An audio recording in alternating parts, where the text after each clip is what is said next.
अस्सलाम वालेकुम। ये घर है, डबल बना हुआ है, 51 बी में। ये देखें, ये फैन है, ये वॉशरूम है, ये किचन है। अभी ये किराएदार से खाली करवाया तो ये कंडीशन हो रही है, कलर वगैरह होगा। ये रूम है एक हॉल जैसा। ये मोटर वगैरह रखने की जगह है।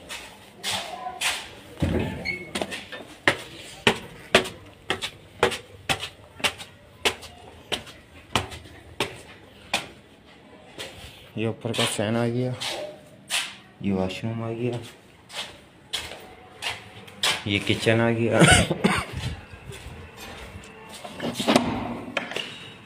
और ये रूम आ गया। ये बड़ा रूम है काफ़ी, यानी कि एक नीचे टीवी लॉन्च नीचे, एक टीवी लॉन्च ऊपर है। ठीक है, ऊपर भी बनाना चाहे तो बन सकता है।